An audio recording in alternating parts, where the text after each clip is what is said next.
Fluid mechanics में हम density define करते हैं rho is equal to m over V, यानी कि हम इसे लिखते हैं मैस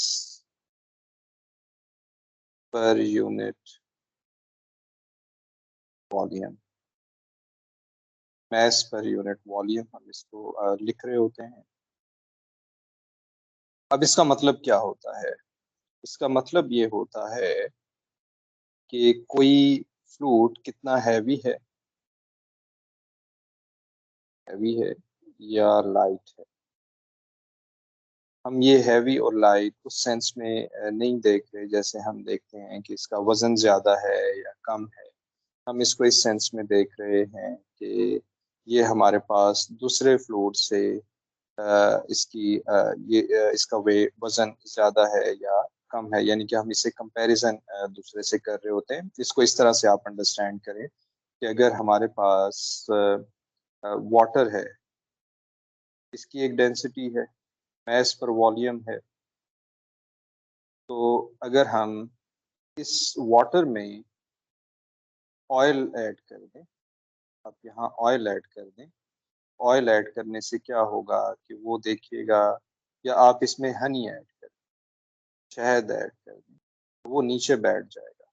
इसका मतलब है कि हनी की डेंसिटी इससे जो है वाटर की डेंसिटी से ज़्यादा है, यानी कि वाटर हनी से ज़्यादा लाइट है, वाटर हनी से लाइट है। ओके, तो इस सेंस में हम इसको देख रहे हैं, हैवी या लाइट होने की बात हम कर रहे हैं। तो डेंसिटी हमारे पास मैस पर वॉल्यूम डिफाइन होता है। अब फ्लूइड मैकेनिक्स में आपको पता है कि फ्लूइड में लिक्विड्स होते हैं, लिक्विड्स होते हैं। जो लिक्विड की डेंसिटी होती है, यानी कि मैस पर वॉल्यूम होता है, ये आमतौर पे लिक्विड और गैसेस में, दोनों में ये टेम्परेचर पे डिपेंड करता है और प्रेशर पे ये डिपेंड कर रहा होता है। मिसाल के तौर पे जो वाटर है, water is a liquid. Water की डेंसिटी, वाटर की अगर हम डेंसिटी की बात करें तो वाटर की डेंसिटी होती है 1000 kg पर मीटर क्यूब। 1 मीटर क्यूब में 1000 kg तक वाटर हम देख सकते हैं, और ये हम बात कर रहे हैं एट 4 डिग्री सेंटीग्रेड। क्योंकि आपने इसको फिक्स टेम्परेचर पे देखना होगा। इसे हम उस टेम्परेचर पे, जिसे STP कहते हैं, उस टेम्परेचर पे आपने देखना होगा। अगर आप इसको देखेंगे एट 100 डिग्री सेंटीग्रेड तो ये डेंसिटी वो नहीं होगी।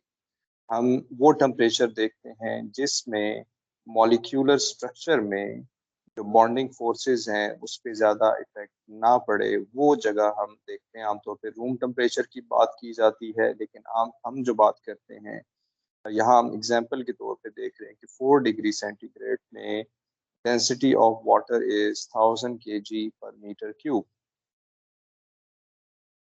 लेकिन इसी डेंसिटी को अगर हम देखें, रो वाटर डेंसिटी को, वाटर की डेंसिटी अगर हम देखें, जैसे कि मैंने बताया आपको कि 100 डिग्री सेंटीग्रेड पे अगर हम इसे देखेंगे तो ये होगी 958.1 kg पर मीटर क्यूब। इसका मतलब ये हुआ कि density is a function of temperature. Water में डेंसिटी जो है ये टेम्परेचर का फंक्शन है। लेकिन शुरू में हमने देखा था कि ये प्रेशर से भी डेंसिटी चेंज होती है, लेकिन इसका नेग्लिजिबल इफेक्ट होता है। Effect of pressure on density change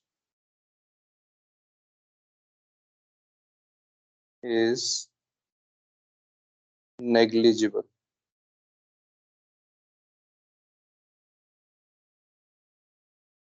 on density is negligible. इसलिए वाटर के केस में हम वाटर के लिए लिख रहे हैं। फिर मैं एक दफ़ा बता दूं, हमने पहले लिखा कि डेंसिटी वाटर के लिए वो प्रेशर पे भी डिपेंड करता है, टेम्परेचर पे भी डिपेंड करता है। लेकिन जब आप प्रैक्टिकल प्रॉब्लम करते हैं तो वहाँ पर हम देखते हैं कि रो वाटर बेसिकली टेम्परेचर पे ज़्यादा डिपेंड कर रहा होता है और डेंसिटी इतनी ज़्यादा चेंज नहीं होती है जब प्रेशर आप चेंज कर रहे होते हैं, यानी फोर्स पर एरिया आप बढ़ा रहे होते हैं, तो उस केस में ये डेंसिटी इतनी चेंज नहीं होती है। तो ये हमने बात की लिक्विड्स के लिए। अब हम बात करते हैं गैसेस के लिए। गैसेस के लिए डेंसिटी का क्या रोल है। गैसेस में इसी तरह से जो डेंसिटी है, डेंसिटी ऑफ गैस, ये डिपेंड करती है टेम्परेचर पे और प्रेशर। ये भी टेम्परेचर और प्रेशर पे डिपेंड कर रही होती है। लेकिन इस केस में हम एक्सपेरिमेंट अगर करते हैं तो डेंसिटी ऑफ गैस ये टेम्परेचर और प्रेशर से ज़्यादा ही चेंज हो रही होती है। जबकि वाटर के केस में क्या था कि डेंसिटी ऑफ वाटर सिर्फ टेम्परेचर से चेंज होती है, टेम्परेचर बढ़ाएं तो वो मुख्तलिफ आ रही होगी। गैस को फॉर एग्जांपल अगर आप देखें at 15 degree centigrade, 15 degree centigrade पे डेंसिटी होती है, डेंसिटी ऑफ एयर। हम एयर की बात कर लेते हैं, एयर इज अ गैस। इसकी अगर हम बात कर लें तो ये होता है 1.23 kg पर मीटर क्यूब, ये होती है। और इसका जो एटमॉस्फेरिक प्रेशर होता है, एटमॉस्फेरिक प्रेशर, एटमॉस्फेरिक प्रेशर, ये जो हमारे ऊपर एटमॉस्फेयर है, ये जो प्रेशर लगा रहा है उसे हम एटमॉस्फेरिक प्रेशर कहते हैं। इसमें पी ए हमारे पास होता है 101.3 किलो पास्कल। और टेम्परेचर की हमने बात की कि ये 15 डिग्री सेंटीग्रेड पे हमें इतनी डेंसिटी मिल रही होती है, 1.23। अब अगर हम टेम्परेचर अब हम टेम्परेचर 15 डिग्री ही रखें और प्रेशर हम बढ़ा दें 202.6 किलो पास्कल, यानी कि हमने जो एटमॉस्फेरिक प्रेशर है वो 2 टाइम्स अगर कर दिया है, तो जो density of gas, density of air, हम गैस में एयर की बात कर रहे हैं, तो ये 2 टाइम्स हो जाएगी, 2.46 kg पर मीटर क्यूब हो जाएगी। इसका मतलब ये है कि गैसेस में जो डेंसिटी है वो चेंज होती है, वो वेरी कर रही होती है। तो डेंसिटी फाइनली हम लिख रहे होते हैं कि डेंसिटी जो है ये प्रेशर पे और टेम्परेचर पे डिपेंड कर रही है। टेम्परेचर पे तो ये डिपेंड करती है, आपको पता है कि जैसे ही टेम्परेचर हम बढ़ाते हैं तो डेंसिटी जो है वो चेंज हमारे पास हो रही होती है। तो डेंसिटी हमारे पास होता है मैस पर वॉल्यूम। डेंसिटी लिक्विड्स में मुख्तलिफ है, गैसेस में हमारे पास मुख्तलिफ होती है। Thank you for watching.